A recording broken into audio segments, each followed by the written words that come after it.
Okay. All right. I'm really excited about this opportunity for the panelists and myself to come together this evening and to talk about how to have a relationship with yourself for a more fulfilling life.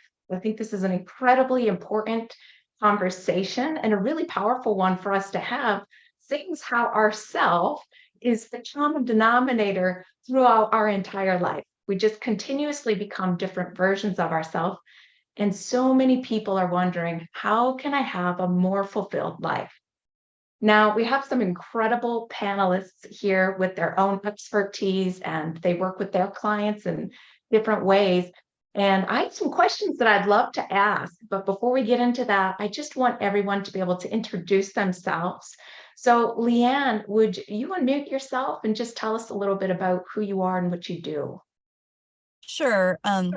My name is Lene Goolsby, Oh, and yeah. it's okay.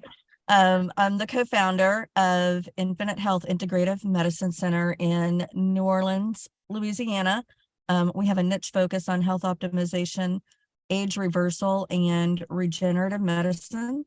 And then my husband and I, he's the MD and I do everything else in that practice. We have some best-selling books, we do speaking, but our main focus is helping our patient partners get back to their ideal successful health image. Wow. Okay. Excellent. Excellent. Thank you so much for that. Now, is it Reshma? Okay, go ahead. Yes. There you go. Hi, I'm Reshma Bhojwani, the author of Pandemic Budgeting and Finances and the founder of Flourish with Freedom. I help women who want to create their own identity and stop being people pleasers.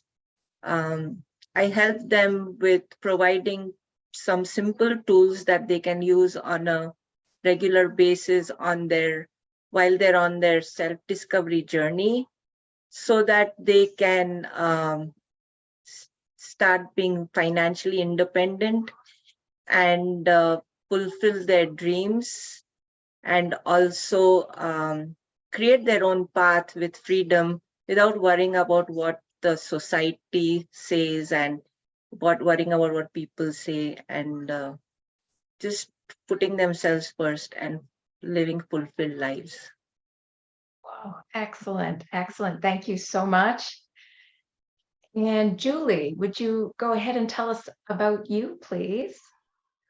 Thank you so much, Bonnie. My name is Julie DeLuca Collins, and I am the founder and CEO of Go Confidently Services and the host of the Casa de Confidence podcast. I am also a Tiny Habits certified coach, author of Confident You, Simple Habits to Live the Life You Have Imagined. And this is one of my favorite topics. I'm so glad that we're talking about this. Excellent. Thank you. Xavier, tell us about you, please.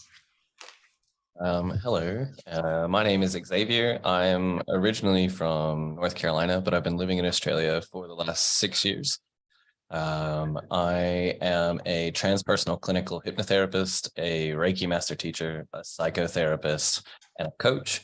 And I've been running my own business for about 4.5 years. And I suppose my niche would be working with people to help them to develop like a foundation in order to not have to rely upon other people, and to feel like they can understand and know themselves on deeper levels. I work a lot with spiritual crisis and with emergence and things around that kind of stuff. And I'm stoked about this conversation because one of the things that I work with my clients about is like dating yourself and beginning to understand who you are outside of the external factors in your life. So I'm really looking forward to this conversation. Awesome. Thank you so much. And I am Bonnie Surie. I help people rebuild their relationships with themselves and fall crazy in love with their authentic self and their life. I always tell people that I am a recovering runner, not the kind with the really great shoes and this goal time in their head to meet, but the kind of runner that constantly runs from themselves to avoid and escape the discomfort of being in their own skin, their own body, and their own mind. So we have a lot of really unique individuals here, these panelists. And I just want to ask a few questions here that I get asked the most often from my clients. And I would like to know just how you would guide your clients through these types of questions, your advice, and we'll just go from there. But the very, very first question that always gets asked is, what do I actually need to change first when I'm looking for my happiness? So, Xavier, since you're right here, if a client were to come to you, what kind of advice, how would you work with them first on what do I actually need to change first?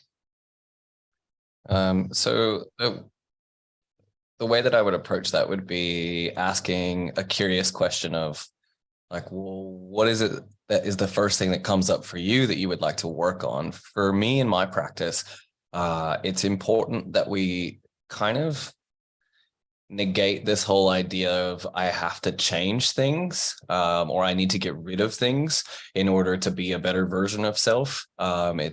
I focus more on, well, what is it about this particular characteristic that isn't serving you? And how was it working for you? And then what is it about that thing that you're feeling like maybe isn't allowing you to move forward? And then how do we work with that to like move forward together as if you have a cohesive relationship with that characteristic or that habit or that energy that you feel like you're carrying around. So I would approach it in the manner of just asking some curious questions about those types of things. And then how can we start small in making changes if that's what you want to do, or bringing in new habits or energies or thought processes around reframing our relationship with that habit or characteristic. Awesome. Thank you. Thank you, Julie. Go ahead. It looks like you have something to say. Yeah, I was clapping silently for Xavier because I love this conversation and really framing it around the topic of what are the small changes, the tiny habits, and using curiosity, honestly, because when we want to change and when we're looking for happiness, many of us are always looking for that affirmation or validation from outside of ourselves. And this is where we really go wrong, because ultimately, really the thoughts that we have about a circumstance, about what is happening in our lives, are really what is guiding us, and it's really creating the reality that we're in. For many of us, our thoughts then drive how we're going to feel about ourselves. If we're thinking, hey, I need validation from this person to be happy, then that is going to, when we don't receive that, then what ends up happening is that we feel down. We feel in that messy middle, the muck. And ultimately, really the best person that we can get the happiness, the validation, the love is from that discovering of who we are, loving ourselves. And sometimes we've been stuck in a place where we don't love ourselves, where we don't really know how to care enough to have that compassion for who we are.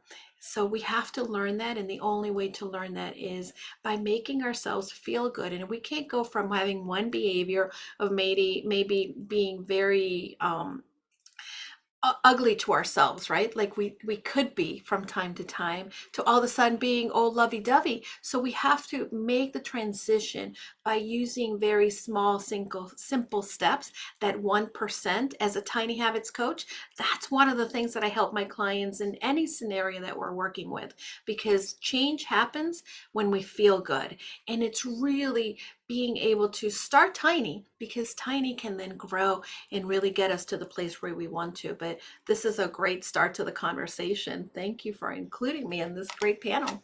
Yes, yes, yes. And I love that this curious space is coming up. One of the things that I tell my clients is to be the scientist of your own self. So when you're curious, you're not attached to an outcome. You're simply just gathering data. Nothing's right, nothing's wrong. It just is. And now we can look at it more objectively and not attach to it in a way where we're going to place judgment on it. So I really love that so much. Let's see, Lene, how would you work with somebody in this capacity of what do I need to change first when they're really just looking for this space of happiness? So those are great answers. And I ditto on what everybody else already said. For us, one of the first things that we do is get our clients to start thinking about what their happy end result is. What does that look like to them? What does that feel like? What are things that they would be doing that they're not doing now? So really getting clear on what they want, as opposed to their thoughts being dwelled on what I don't want. I'm here, I don't like this, I don't want this. And you definitely don't want to get into a space where you're resisting what you don't want, because what you resist persists. Rather, Yeah. getting them to shift their focus again to that happy end result. And I would just also like to say, happiness is not outside you. If you are chasing happiness, you will never find it. Happiness is a choice, and it comes from within to without. And so that's really where I would start, is just getting clarity on the vision and the feeling and the desire that a person actually wants. Very, very good. Very good. Knowing that end result and the desire and what that feels like. Awesome. Thank you so much for that. We'll love it. Reshma, how would you approach work with one of your clients in this space when they say, what do I need to change first? Yeah, the first thing is kudos to them to acknowledge that they are not happy and something is not right in their life. And then being vulnerable with themselves. People think vulnerability is a weakness, but it's actually a strength. So being vulnerable first with themselves and getting out of denial that nothing is wrong with my life, accepting that something is wrong with my life and I'm not happy and I want more, or putting themselves first and even putting yourself first, people think it's very selfish, but it's not. It's selfless. And if you do self-love and give yourself love and heal yourself, then you can help everybody else. So putting themselves first, getting out of the unhappy life situation by taking baby steps and just gaining clarity of where they want to go and what exactly is going to make them happy. As Lene said, it's within, but still, what do you really want? Do you really want $1 million, or just having $5,000 to pay your bills going to make you happy? And then setting goals and a plan towards that so that you achieve that. And that's baby steps is what I believe in. Wow. I love that you said, first of all, kudos on acknowledging that you feel that something is absent from your life, that you're wanting to experience more happiness, and just the ability to be vulnerable enough to outwardly say, I'm actually not as happy as I would like to be, without feeling afraid of what people might think about you, because everybody's already got this quick judgment about you. Whenever they see you, there's this judgment. And sometimes I think that we show up as distorted and compressed versions of ourselves because we have a lot of energy focused on trying to hide these aspects of ourselves that we don't want other people to know about. So we just kind of show up diluted. But I really love that you say, just coming right out and saying, there's just something about this that I'm not happy with. So just the willingness to admit it and then to be vulnerable in that space. That's excellent. Thank you so much. Thank you for that. One of the most other common questions I get asked all the time is, why do I keep getting stuck? I do so well, and then it's like I just fall right back. I'm stuck again. Or it's like I feel really good, and then a few weeks, sometimes a month goes by, and then I find myself right back where I was. So, Lene, how would you work with somebody who's just, why do I keep getting stuck? Yeah, I understand that. I mean, it's easy to feel stuck and it's easy to get distracted. So you've identified that you're not happy in your current situation. You've identified that you want to change it, and you've created the vision of what you desire. And maybe you've worked for it and you, like you said, you keep getting stuck. It's easy to get distracted. And, sometimes things are thrown at us that we're not asking for or looking for.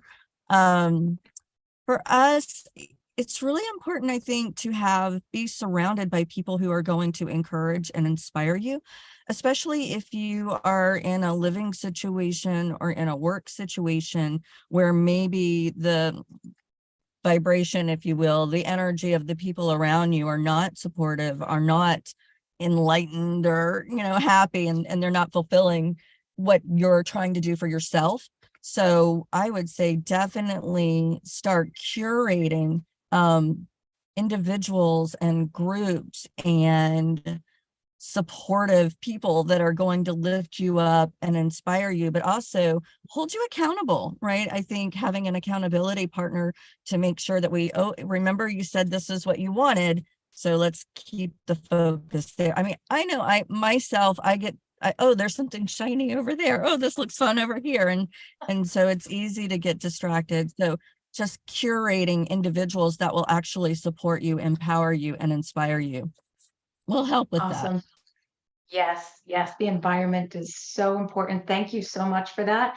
Now, if anyone out there watching, I invite you to join our conversation here. So if you have questions or comments, feel free to leave those questions, comments to ask them. They'll get to me, and then we'll be able to answer them for you directly. So, Julie, how do you work with somebody who's saying, I just keep getting stuck?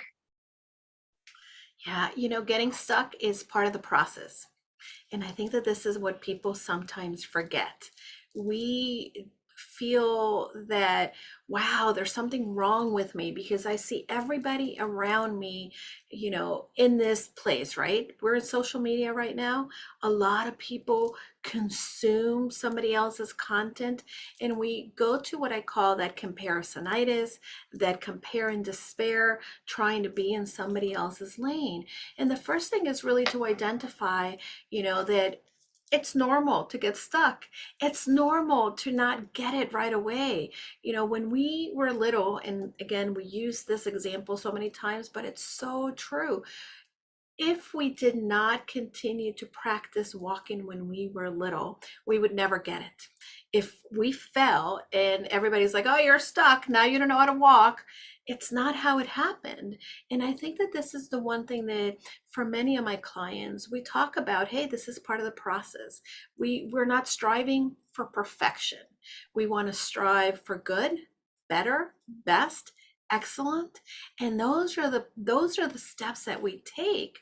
But it goes back to understanding that as humans, our brain is always going to say we're not good enough, we don't measure up. These are some of the behaviors that as young children served us to protect us, but all of these saboteur behaviors and thoughts that we have are the ones that really continue to really then maybe when we're stuck, say, oh, you'll never get it. And then rather than continuing in that path, we pivot and we divert and we go to the next new thing because this is too hard. So in working with clients, we really identify and normalize, because we need to normalize that this happens to everyone. Then we begin to explore, well, now that you did that, what is a different way? And how can we try to do it again, but maybe just 1% longer, better, and however it can be done.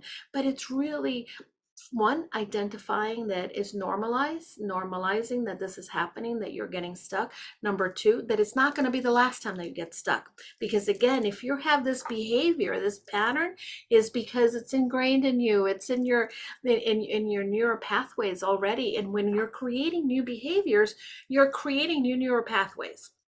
And that is just part of the process. We want to normalize the process. And that's a lot of what we do in this journey, because all of us will go in this journey, but it's important to know that it's not about the perfection again, but it's about the really leveraging and showing up. Because when we show up, we are more likely to continue to move forward as opposed to getting stuck.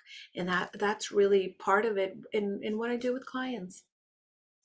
Excellent. I love that. I love that you talk about being vulnerable. Here's that vulnerable piece again, being vulnerable enough to say, hey, this is happening to me too. This is happening to me too. It's like we talked about just a little bit ago. It's really easy to look at somebody and immediately assume, I know everything about them. They've got an easy peasy life. Look at the way they're dressed, look at their walking, how they're driving, and just make up this complete story of this stranger, assuming that, the challenges you're having would be simple for them because they're not you or whatever. But yes, that vulnerability and the realness exposing that the challenges happen and they are normal and it is part of the process. I love that. Thank you. Reshma, I would love to hear from you. How would you work with somebody? What perspective would you give them when they just are just so frustrated that they just keep getting stuck? So, as y'all mentioned, vulnerability, right? We feel we can't ask somebody for help because they'll know we are not smart enough, or we don't have the answers, and how can they be doing this business if they don't know the answer? How will they help me? Another thing is fear of the first and fear of the unknown. That keeps you stuck. I stayed stuck in my abusive marriage way longer because I had the fear of the unknown. I was like, okay, this guy is abusive, but at least I know what to expect. At least I know how to deal with it. I don't know what the next husband or boyfriend will be like. So I stayed stuck longer. So that's another thing that happens. And the fear of the first, right? Like the first time I had to do a Facebook Live, I stayed stuck in my head for 3 months, psyching myself. It took me 3 months to psych myself to do a Facebook Live. And after I did it, it was like, oh, that wasn't that bad. And so that's the things that keep us stuck. And the how, right? How do you do this? How do you do that? And we think we need to figure it out on our own, and versus asking for help. And nobody needs to know how to do every single thing themselves. They just need to reach out, and that can, and then the supportive community, like-minded people, all that helps. Awesome. I love that. The fear of the first and the fear of the unknown. Is that what you said? Yes. I love that. That's so true. And then how you can just so easily just talk yourself out of doing that thing that you want to do, but realizing it's just the fear of that first step and fear of the unknown space. We have a listener right now, Carrie Taylor. She says, it's okay to be human and not hold ourselves with these high expectations 24/7. That will be our downfall. Absolutely. I 100% agree with you. That is a big thing there. Xavier, how would you work with somebody in this space of getting stuck? You have some interesting modalities that you work with. Where would you start with them? So I feel like each of you have touched a bit on some of the things that I might go over with a client who is feeling that way. But one of the major conversations I feel like happens in this office is talking about the self-sabotager, which is that part of you that feels unsafe when we create change. So at some point in time, all of the ways in which you're showing up until this moment, have become adopted from all different parts of your life. And each version of yourself or part of yourself uses different coping mechanisms and a different way of reaction or response into the world. And then, all of those things basically have kept you safe at some point. And so you've adopted those things. And maybe some of those things are the things that you're wanting to work on. So then the sabotager in you says, I have conspiracy theories about self. Let me input them into your mind so then you'll stop doing the change because I am afraid of moving forward into this unknown thing. So I do a lot of work around like neural pathway change because I'm a hypnotherapist. So I encourage people to utilize hypnosis and self-hypnosis in order to continue to build those new neural pathways. But, I also do a bit of normalization, like Julie mentioned, about how important it is to know that like it's so normal that when you're making change in your life, even if it's the smallest thing, that you can feel afraid, and it's okay to be vulnerable about that fear that you're feeling, and that basically our mind is so quick to come up with this whole conspiracy theory about the self. Like, and I call it a conspiracy theory because it makes people chuckle and it brings a bit of relief to this pressure that we put on ourselves about being a perfectionist. And I think that is one of the other major factors that I work with too, is this whole idea of being perfect upon the first time. And it's like you have to give yourself some like ease of break. You got to put the brake on, because you can't expect yourself to show up into a new thing being entirely perfect at all times. And so between the perfectionist in you and the sabotager in you, you're co-creating this whole idea that whatever it is that you're doing isn't going to work. And then, you add in all these other external factors like comparison and not having good relationships with others who are encouraging you, and all of those other things that each of us have touched on today. And then you end up with this place where you're like, I'm just doing it wrong. And so I encourage people to explore that, and then maybe if needs be, like start to tweak things around that will help. Like maybe, you go and meet some new people that will help encourage you to do those things. Maybe you start to incorporate self-hypnosis. Maybe you start to learn Reiki healing so you can do some self-energetic healing around it. And it really just depends. I think I like to tailor things for people specifically depending on what it is that's showing up. But in the big scheme of things, the general answer is we touch on, that self-sabotager and the perfectionist in us co-conspiring against us to make us feel like, what we're doing is incorrect, and just letting them know that isn't true. Yes. Yes, that is so good. That is so good. Something that I work on with my clients when I hear all the time, I just keep getting stuck, is I like to remind them that we're so primal, we're human, and that part of us really just wants to keep us safe. And like Lene talked about earlier, what you resist persist. So if you're resisting all these ideas that are coming in, that you're fighting, oh, I'm not supposed to think, this about myself, and oh, here's that thought again. I don't want this thought. I don't want this thought. And you end up fighting it. Well, that thought continues, and not only does it continue, but you're fueling it, so that what you focus on expands, and it almost takes over your entire perception, and you just can't seem to get out of your mind. So that is one of the things that I work with my clients on when they say they keep getting stuck, to just simply acknowledge the thing that you're resisting. Just welcome it in. And so I would say, welcome those thoughts in and say, oh, thank you.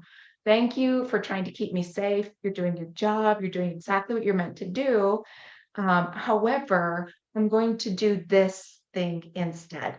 And then you would follow through with this new action that you've committed to. But yeah, that is so good.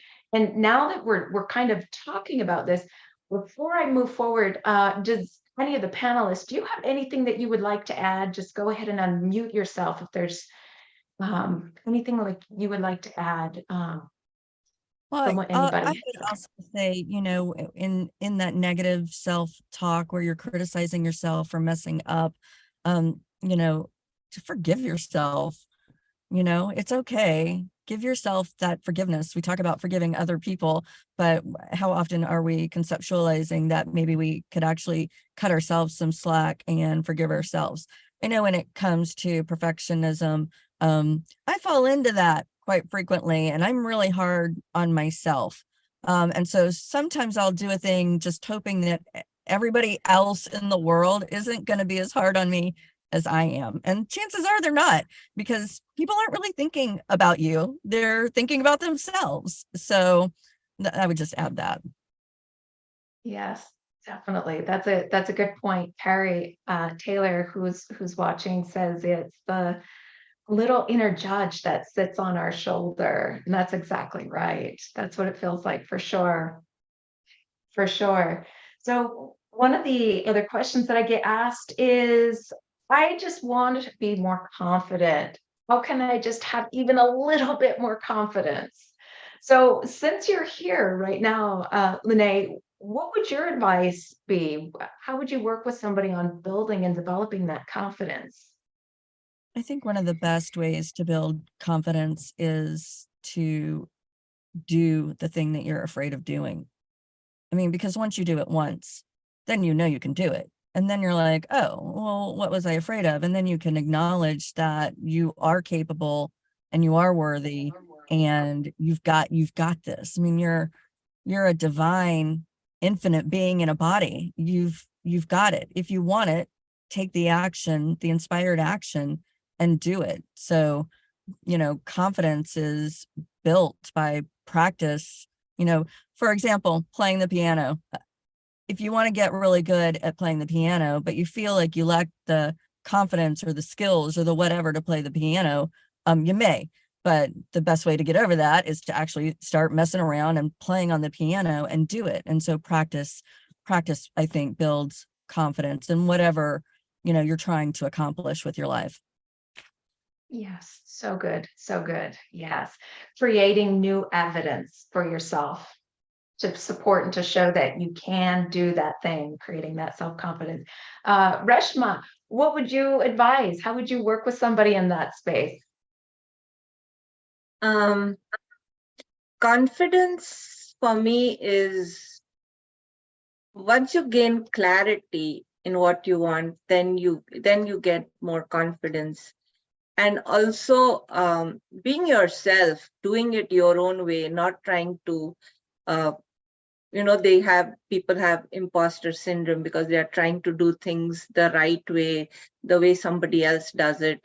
And then they are not sure of how to do it because they are not being themselves. They're trying to copy somebody, imitate somebody, and then that makes you lose even more confidence, because now when you're people pleasing and you're lying and you're making up stories, and then later you're spending all your energy trying to remember what story you told whom and what face you're trying to put in front of which person. So I think just being yourself, being authentic, gives you the inner confidence, because it's just who you are. Whatever you're saying is your story.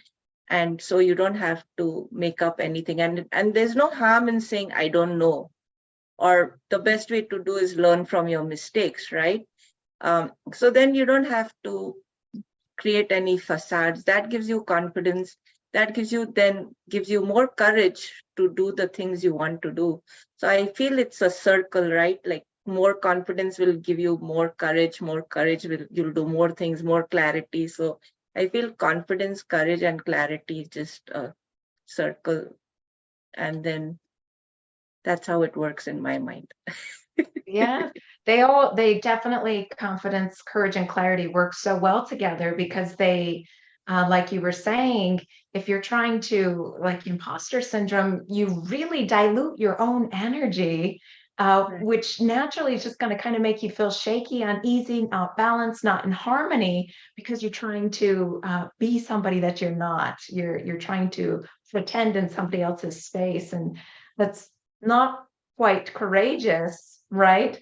And it definitely doesn't create a clarity, because you're also then trying to produce somebody else's image, and you can only go so far before you start to feel like, I have no idea what I'm doing. I feel like I'm lost and I'm off track, because you've just gone down a non-authentic, I don't know if that's a word, but non-authentic path. And so your energy is just diluted. So like you said, coming back to self and making it your work, your energy, your vision, and confidently or courageously showing up in that space and letting that energy build. So I love that advice. So good. Yes, and it helps you be more vulnerable, and then you always speaking your truth. Yes, Yes, and then people actually get to know you, right? That's Yes. fantastic. So good. So good. Julie, I see you back there. You're just smiling, and I know that you have something that you'd really love to share on this. Well, I'm loving the conversation because my brand is confidence, right? Go confidently is my business, and Casa de Confidence as my podcast. So I I love it. I love that we talk about confidence because it's such an integral part of being human, right? We all want it, but one thing that I want to just share, because I'm on a mission to let people know, and this is one of the things, right, why I started the podcast in particularly.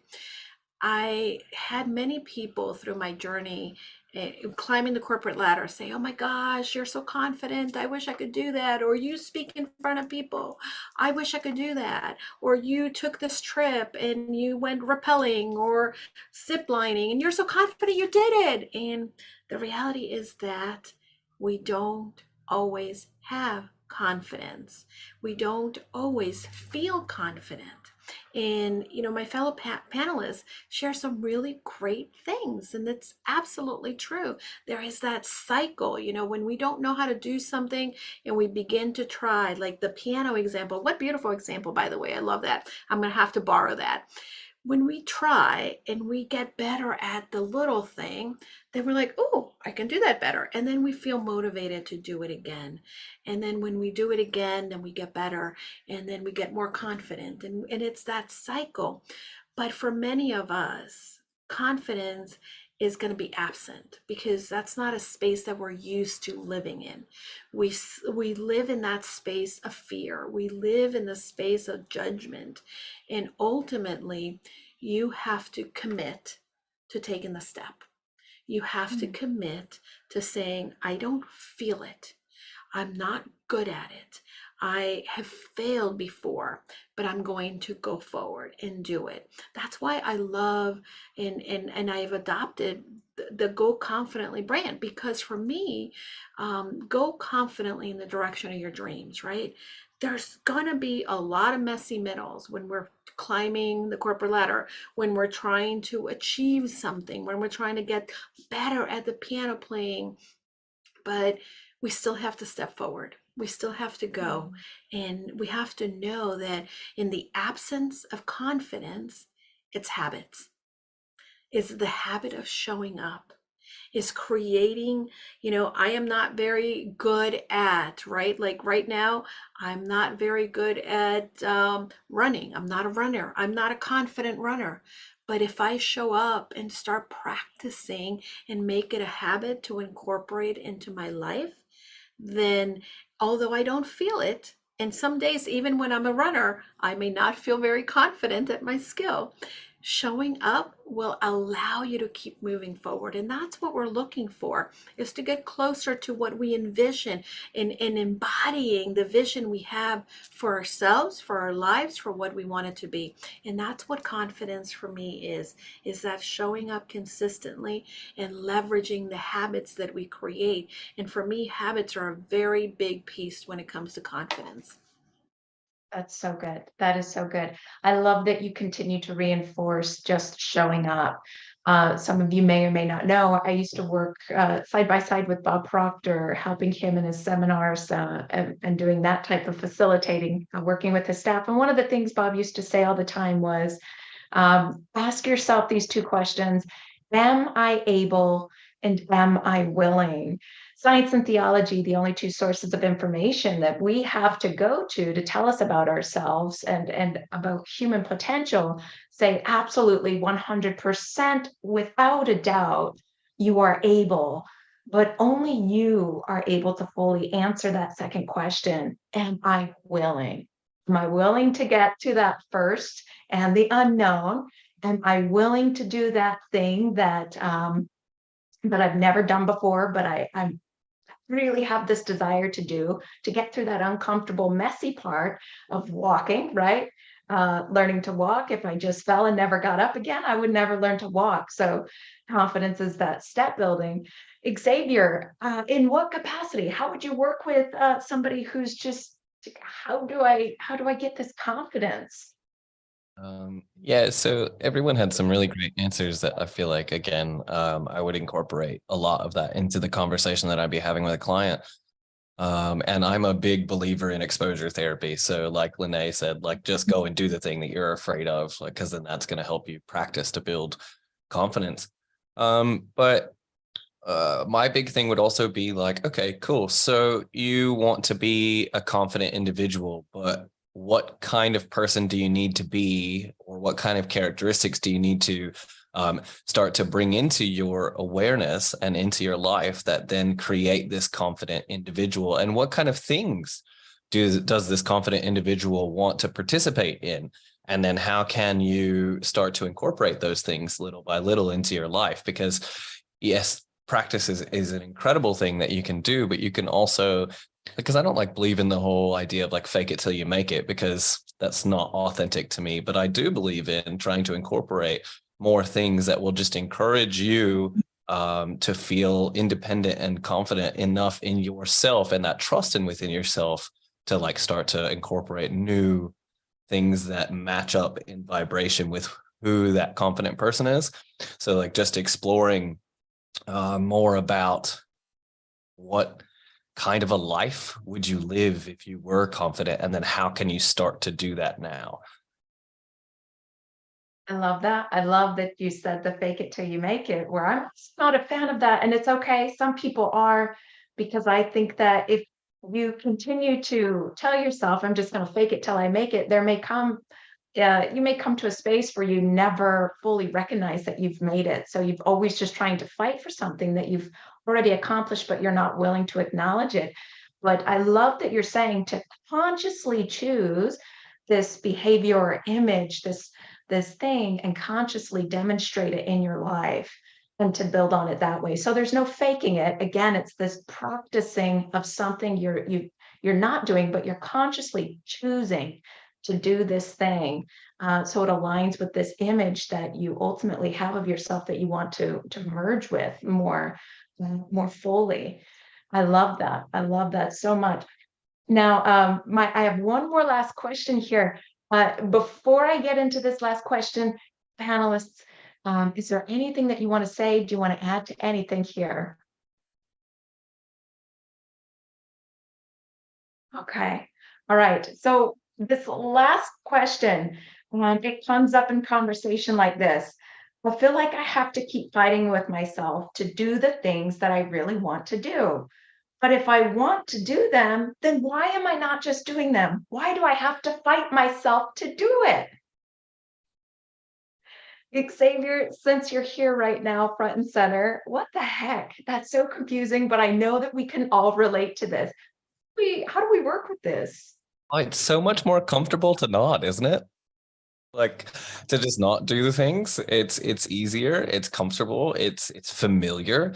It also feeds our story of saying, I am not this person. At some point in time, whether it was beliefs that were given to you down the line from other people, or, trauma has created this environment within yourself in which you feel like you're not this person that does these things. You have a story in your mind, and you'll do anything to prove it. So not doing the things that you want to do and remaining in that space where you have to fight with yourself about it often is just easier. And that self-sabotager comes in and says, hey, actually we're too tired today. And then you mentally and consciously have to say, no, we're not. You're just telling me that we are. And so until these parts of yourself become fully integrated, until you have worked on all of the things that you want to incorporate in your life, whether that's new habits like working out, or, drinking water first thing in the morning, or whatever it is that you're trying to do that you're fighting with yourself about, until it becomes an innate practice that you no longer are consciously having to choose, and it's just an integral part of you, you may have that battle, because it's really normal to have that battle when you're fighting against comfort versus change. Very good. The battle, comfort versus change. So good. Thank you for that. Julie, what do you have to say in this? What a brilliant answer from our colleague here. I want to go ahead and cite the work of my, obviously the Tiny Habits framework person, Dr. BJ Fogg. He wrote the book Tiny Habits. I got certified through his Tiny Habits Academy. He is the world leading researcher when it comes to habit creation and behavior change. He's been studying the brain and how our brain changes and what creates change and that habits that we all so elusively want, right? One of the things that he teaches us, and this is the framework of the Tiny Habits, is that there's three things that in order to have a behavior, right, in order to have a new behavior that we want to maybe adopt, we have to have three things that need to be present. We have to have the motivation, the ability, and then a prompt. We have to be motivated to do the new thing. We have to, or maybe have the ability. For instance, if we want to go for a walk, well, we want to go ahead and have the ability, put our shoes on, go outside. That's the ability, or the prompt, something that reminds us to do the behavior. What happens is that a lot of people believe that in order for us to change, we have to be motivated to change. But we are in January 25th. I can guarantee you there's a lot of people who started this year with a lot of motivation. And as the year has continued to move forward, the motivation has changed. Dr. Fogg created Tiny Habits because he realized in all of his behavior research that motivation does not create change.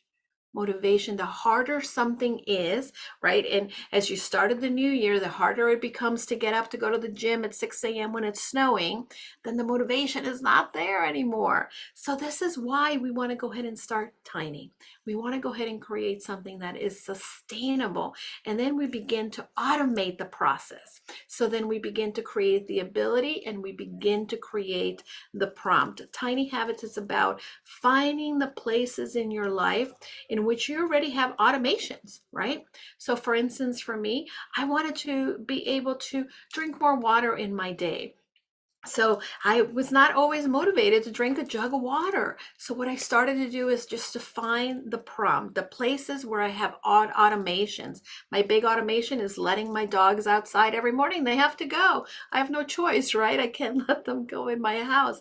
So then my ability is that I keep a jug of water next to the sink that is next to the back door in my house. So I'm creating the ability to fill my water jug, and therefore I'm not relying on motivation to drink my water. I am filling my water. And here's the secret sauce.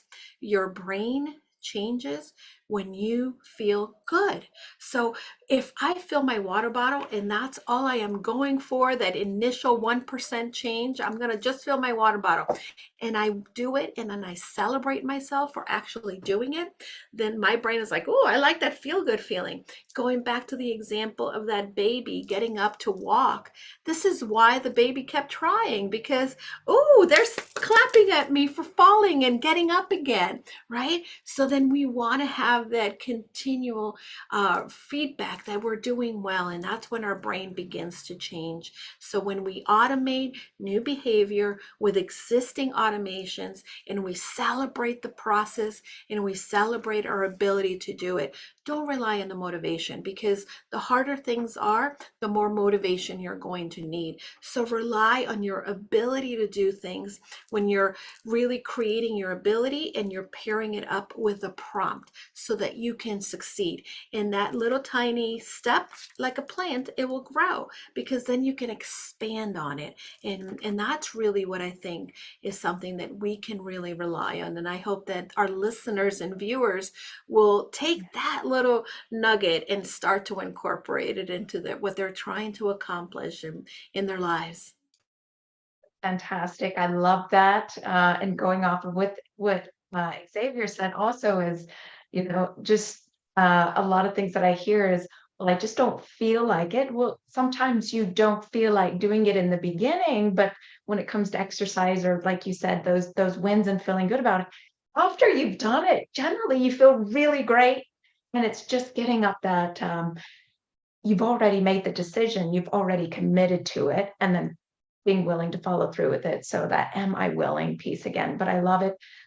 Don't wait for the motivation to do it. Make the decision and then work on those little celebrations, those little wins. I love that so much. Lene, how would you work with somebody in this space? I got so enthralled in Julie's response and how amazing it was that I forgot the question. Well, yeah, so basically I want to make the change, but why do I keep fighting myself about making the change? Got it. Okay. Yeah. So for us, at Infinite Health, we run into people who are wanting to change their lifestyle changes is a big part of creating an optimal health environment. So we run into this quite a bit, and we have 3 questions that we ask, and I've already posed one, which is, what do you want? So getting clear on what you want. So this person knows what they want, but they're sabotaging or they're getting stuck or whatever it is. The next question is, what's your why? Why do you want it? Again, getting into that happy end result and the feeling of that happy end result, and the visualization of that and really dwelling on it. And then the hardest question for a lot of people is, what are you willing to give or give up, as the case may be, to receive that happy end result? And so just kind of redirecting to those questions and asking yourselves those questions. What are you willing to give or give up? I love that. What are you willing to give up? That's such a huge question. I love it.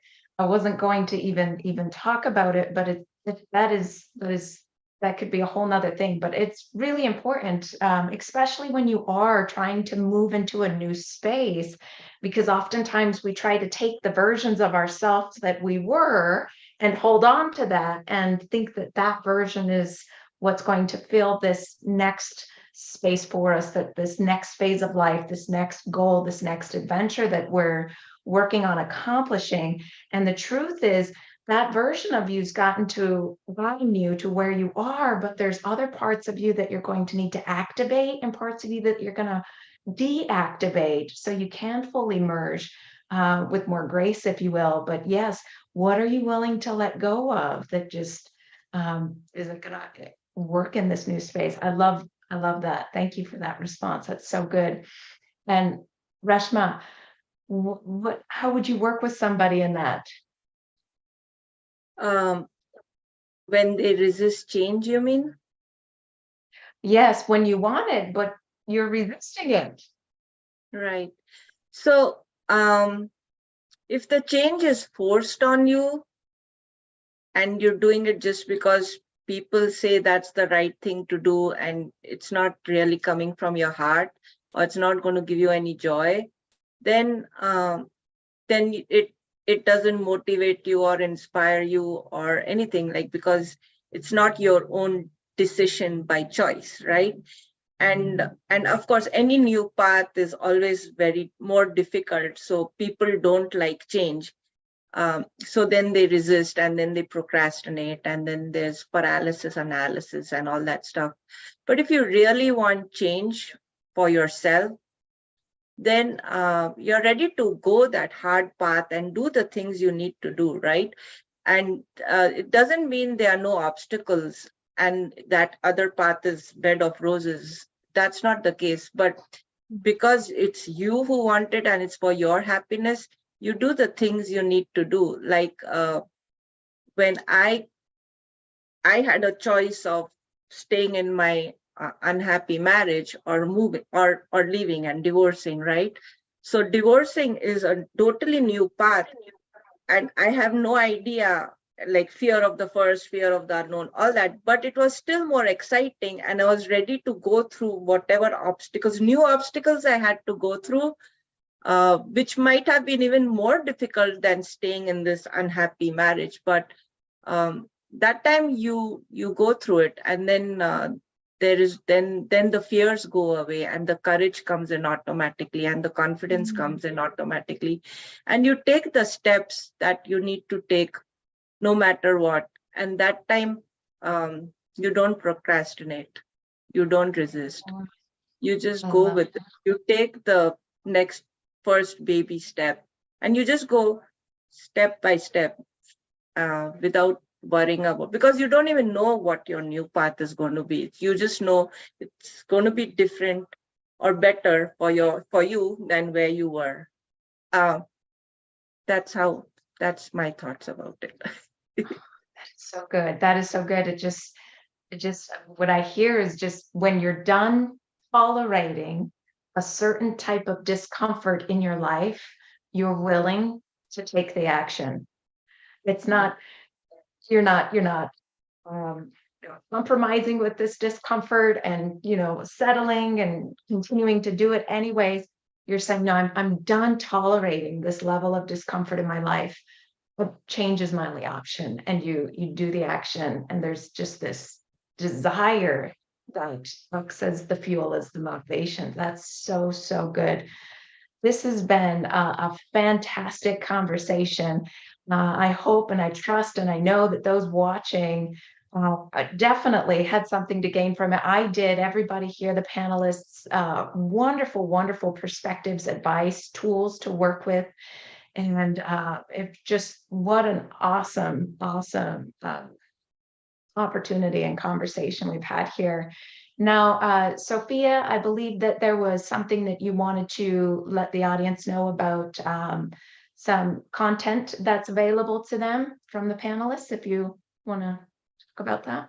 Yes, thank you. And I'd just like to thank you, Bonnie. Like really, this has been, thank everyone, but and Bonnie, because this is your first panel discussion that you're facilitating for us, and you've done such a wonderful, wonderful job. So thank you very much. And since I'm saying, would you like to tell us a little bit more about yourself? And do you have any giveaways? We've been putting everyone's links in the chat, but tell us what you're offering.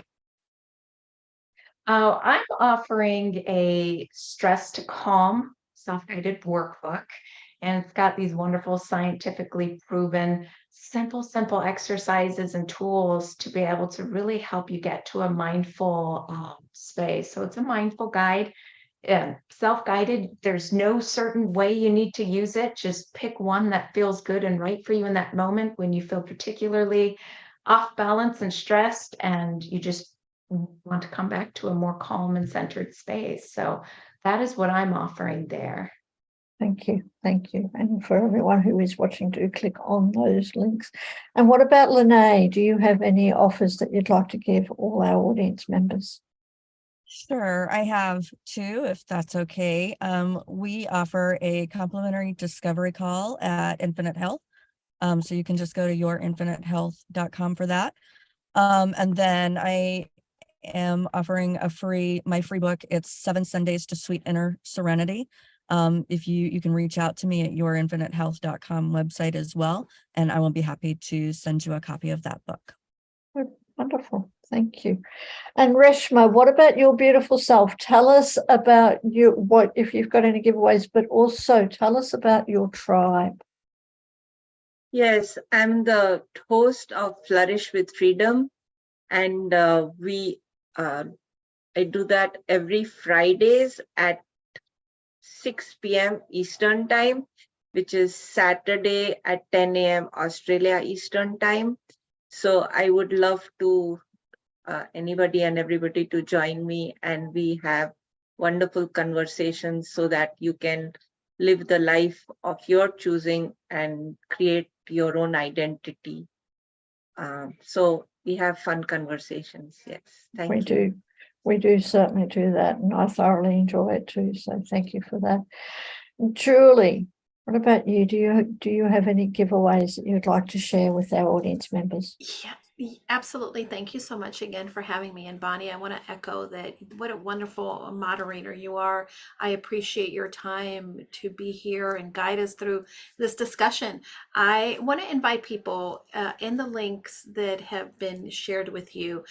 One of the things that I originally thought would be a great idea for this panel is my mini course, which is free, on self-confidence mini course, but on that link, you're also going to be able to get, if you have these sabotaging thoughts, behaviors, you're not sure, maybe you're a people pleaser or you're a high achiever that's always getting sidetracked by oh shiny. I have a quiz.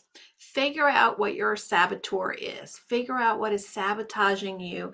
And then once you take the quiz, you're going to get some tips on how to help to overcome the saboteur, maybe the judge. Maybe you have that voice that it's always telling you, I'm not good enough, or you'll never do it. But figure that out, because that's going to help you stay curious, go on your path.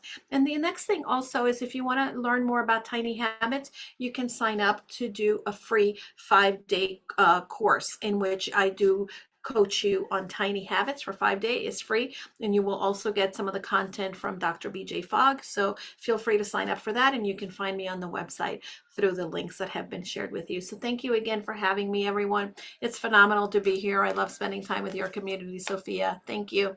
Thank you. Thank you so much. And I'm so honored that you are part of our community, which is wonderful. So thank you.